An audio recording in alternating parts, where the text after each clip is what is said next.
अगस्त की शुरुआत में ही इजराइल में एक ऐसा तूफान आया है जिसने प्रधानमंत्री बेन्यामिन नेतन्याहू के सभी ख्वाब अचानक चकनाचूर कर दिए हैं। सवाल उठ रहे हैं कि क्या नेतन्याहू की कुर्सी जाने वाली है? क्या नेतन्याहू का तख्ता पलट करने की कोशिश हो रही है? क्या इजराइल की सेना ने हमास से भी बड़ी साजिश रच दी है?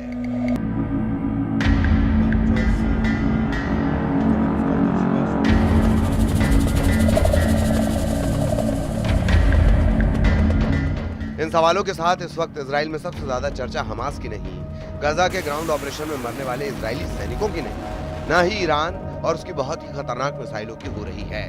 इस वक्त इजराइल में बेन्यामिन नेतन्याहू के बेटे याइर नेतन्याहू हर तरफ वायरल हैं और उनकी वजह से कहा जा रहा है कि इजराइल के प्रधानमंत्री बेन्यामिन नेतन्याहू और इजराइल की सेना आमने सामने आ चुकी है। इजराइल के commander in chief lieutenant general यार जमीर पर बेन्यामिन नेतन्याहू के बेटे याइर नेतन्याहू ने बहुत बड़ा इल्जाम लगा दिया है।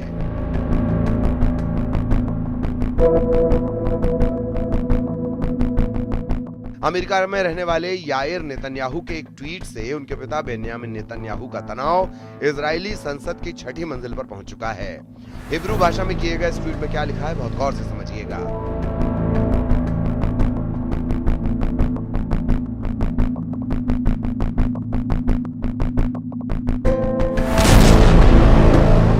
याइर नेतन्याहू ने एक इजरायली पत्रकार योसी यहोशुआ के ट्वीट पर जवाब दिया है। योसी ने लिखा कि अगर नेतन्याहू सेना की मर्जी के बगैर गजा पर पूरी तरह कब्जा करना चाहते हैं तो उन्हें इजराइल की जनता को बताना चाहिए कि इसकी कीमत क्या होगी, कितनी जान जाएंगी, क्या सेना के विरोध के बावजूद वो इस कदम की जिम्मेदारी लेंगे। इस पर याइर नेतन्याहू ने इजराइल के सेनाध्यक्ष इयाल जमीर का नाम लिखे बगैर इशारों में जवाब दिया कि अगर आपको ये ट्वीट लिखने वाला वही है जिसके बारे में हम सोच रहे हैं तो ये एक बगावत और सैन्य तख्ता पलट की कोशिश है, जैसा 70 के दशक में मध्य अमेरिका में हुआ। ये पूरी तरह अपराध है।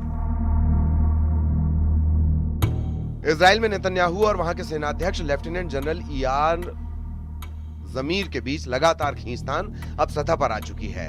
गजा में ग्राउंड ऑपरेशन और उसमें लगातार नाकामी के साथ नेतन्याहू का इरादा बड़ा होता जा रहा है। जून और जुलाई के महीने में इजराइल को ग्राउंड ऑपरेशन में बहुत बुरे झटके लगे हैं, खान यूनिस से लेकर बेत हनून तक।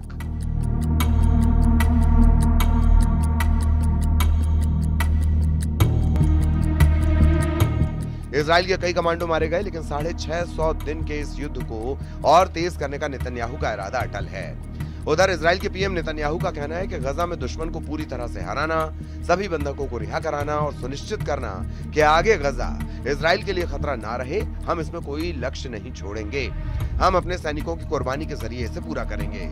नेतन्याहू अब गजा पर पूरी तरह कंट्रोल चाहते हैं, या कहें कि 100% कब्जा चाहते हैं। वो हमास को पूरी तरह खत्म करना चाहते हैं, अब तक तमाम नाकामी के बावजूद पूरी तरह कुचल देना चाहते हैं। लेकिन ग्राउंड ऑपरेशन को लेकर इजराइल के सेनाध्यक्ष इयाल जमीर और ज्यादा सावधानी बरतना चाहते हैं, रणनीति बदलना चाहते हैं ताकि कम लोगों की जान जाए और सेना के संसाधन के हिसाब से ऑपरेशन हो।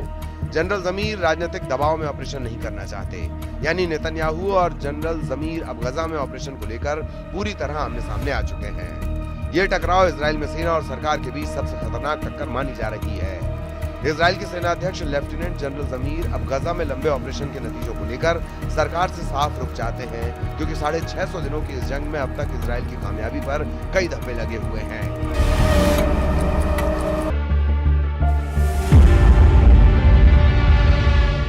हमास की लीडरशिप को खत्म करने के बावजूद अब भी इजराइल की सेना पर लगातार हमले जारी हैं। चारों तरफ से घिरे गजा में हमास अब भी एक्टिव है।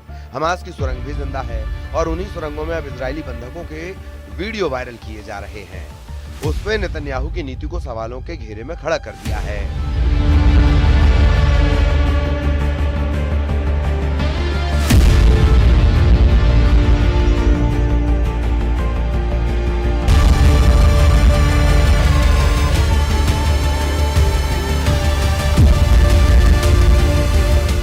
जनरल जमीर ने चेतावनी दी है कि गजा पर 100% कब्जे की कोशिश से वहां बचे हुए बंधकों की जान खतरे में पड़ जाएगी। जनरल जमीर का मानना है कि नेतन्याहू का बिग गाजा प्लान शुरू किया गया तो इजराइल की सेना एक थकाऊ युद्ध में उलझ जाएगी।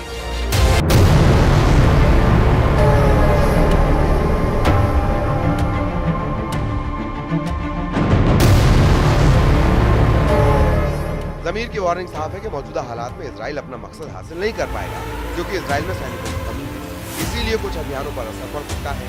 जनरल जमीर और नेतन्याहू की टक्कर में इजराइल बहुत बुरी तरह फंसा हुआ नजर आ रहा है, क्योंकि जमीर का कहना है कि गजा पर पूरी तरह कंट्रोल के लिए कई महीने या फिर साल भी लग सकते हैं।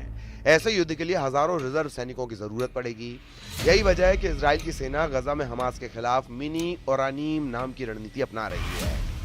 मिनी ओरानीम एक सीमित सैन्य अभियान है जिसे इजराइल ने गजा में लागू किया है। इसका मकसद गजा बॉर्डर के पास एक बफर जोन तैयार करना है ताकि हमास पर दबाव बनाए रखा जाए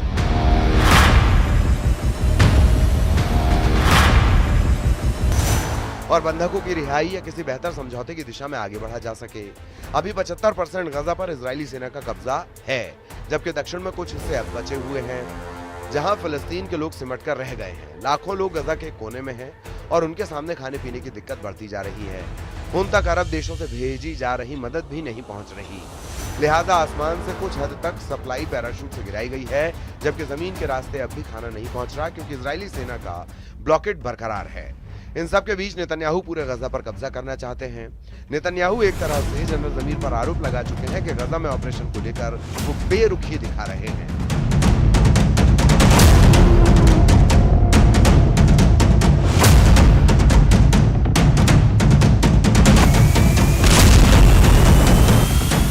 या फिर रणनीति में ढील दे रहे हैं, जबकि जनरल जमीर ने ऐसे संकेत दिए हैं कि सेना को बड़े फैसले लेते वक्त राजनीतिक दबाव में नहीं आना चाहिए। अब इसकी वजह से इजराइल में ये पिक्चर साफ हो रही है कि वहां सरकार और सेना गजा में ऑपरेशन को लेकर एक प्लेटफॉर्म पर नहीं है।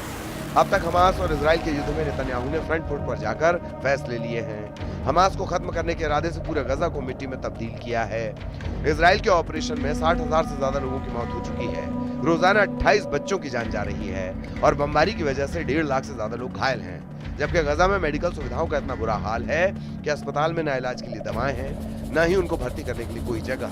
नर्सिंग स्टाफ को भी कई बार टारगेट किया जा चुका है। इजराइल में अंदरूनी रूप से हाहाकार मचा है। संसद से लेकर नेतन्याहू के दफ्तर तक कोहराम मचा हुआ है। सवाल उठ रहा है कि गजा में हमास के अलावा इजराइल को सबसे बड़ी चोट किसने पहुंचाई है? क्या ईरान की मिसाइलों ने इजराइल को नुकसान पहुंचाया? क्या हमास के खिलाफ चल रहे ग्राउंड ऑपरेशन ने इजराइल को झटके दिए? नेतन्याहू का सबसे बड़ा दुश्मन कौन साबित हुआ? गजा, वेस्ट बैंक, मस्जिद अल अक्सा? किस जगह नेतन्याहू को सबसे बड़ी गहरी चोट पहुंचाई जा रही है?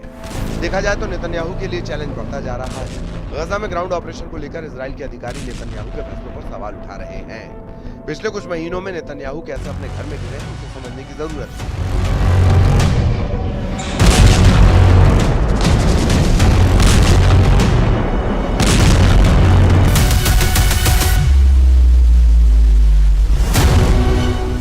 नेतन्याहू ने नवंबर 2024 में तत्कालीन रक्षा मंत्री योव गैलेंट को हटा दिया था।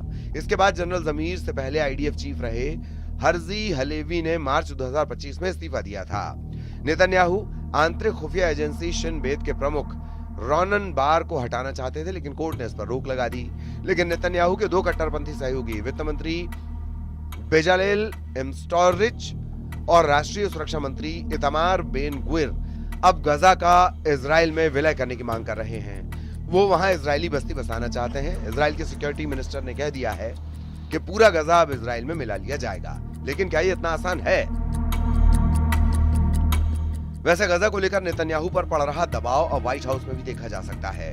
हमास को लेकर अमेरिका का गुस्सा और तेजी से भड़क गया है। अमेरिका के राष्ट्रपति डोनाल्ड ट्रंप ने कहा है कि हमास शांति नहीं चाहता बल्कि मरना चाहता है। इसीलिए अब वक्त आ गया कि इजराइल हमास का पूरी तरह सफाया कर दे। ट्रंप का बयान ऐसे वक्त आया है जब अमेरिका गजा में मध्यस्थता से अलग हो चुका है। गजा में हमास के पास अब भी 20 से ज्यादा ऐसे बंधक हैं जिनकी जिंदगी अब मौत से बचाने वाली एक नोक पर ठहरी हुई है। इनमें से एक है इजरायली बंधक एव्यातार डेविड, जिसका वीडियो हमास ने जारी किया। इस वीडियो में उसे अपनी कब्र खोदते हुए देखा जा सकता है।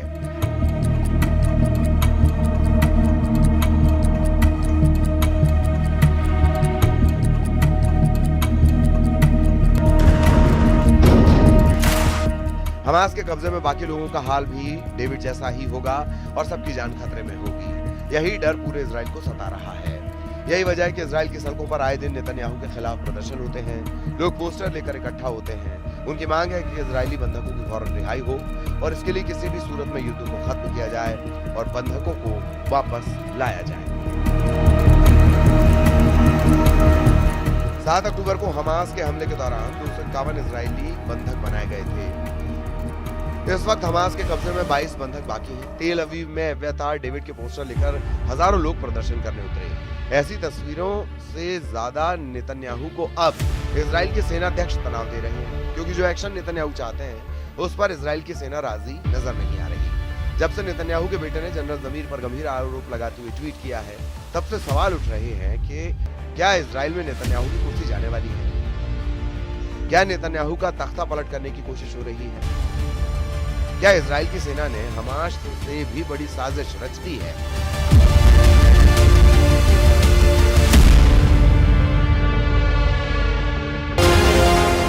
इसीलिए अगस्त का महीना न सिर्फ गजा और पश्चिम एशिया के लिए बल्कि पूरे इजराइल के लिए घातक माना जा रहा है।